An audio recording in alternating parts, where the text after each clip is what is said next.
Matapos umani ng pambabatikos online ang money showering na nag-viral online kung saan makikita si Samar Governor Shari Antan na sumasayaw sa gitna habang pinauulanan ng pera ng mga nakapalibot sa kanya.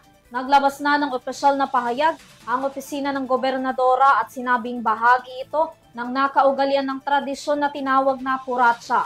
Nilinaw din itong invited guest lamang si Tan at hindi host ng nasabing event. Tunghayan ang kabuuan ng balita sa report na ito.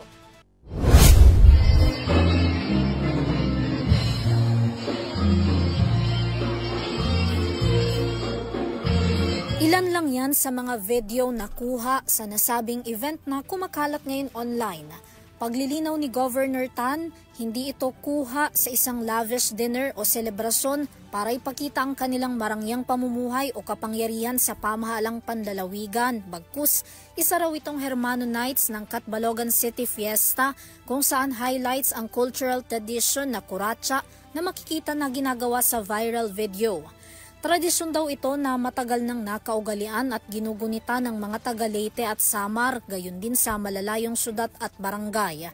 Kadalasan din daw na ginagawa ang money showering o kuratsa, hindi lang sa mga fiesta, kundi pati sa mga kasal, birthday, school events at iba pang community gatherings. Nagkataon lang din daw na ang video na nag-viral ay si Tan lamang ang kita, ngunit ang totoo raw ay lahat ng naroon ay nakibahagi din sa kuratsa bilang parte ng nakagawian ng tradisyon.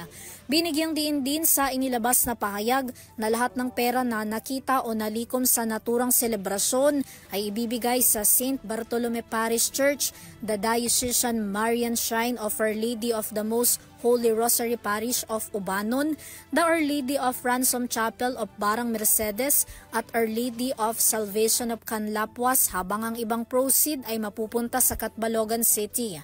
Sa kabila nito, naiintindihan daw ng gobernadora ang naging reaksyon ng publiko na dapat silang opisyal ay hindi nakikisali sa mga katulad na selebrasyon.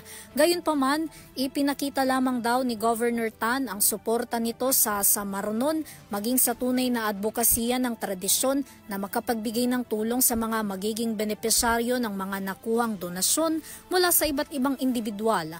Ang iilan din daw na iniuugnay ang viral video sa mainit ngayon na usapin na maanumalyang flood control projects ay wala raw kinalaman dito. Nananatili raw na ang buong Samar ay kaisa sa panawagang full transparency, accountability at mapanagot ang mga sangkot sa katiwalian at korupsyon sa pamahalaan. Para sa EuroTV News, Vanessa Cleofa, sumasaludo sa bawat Pilipino.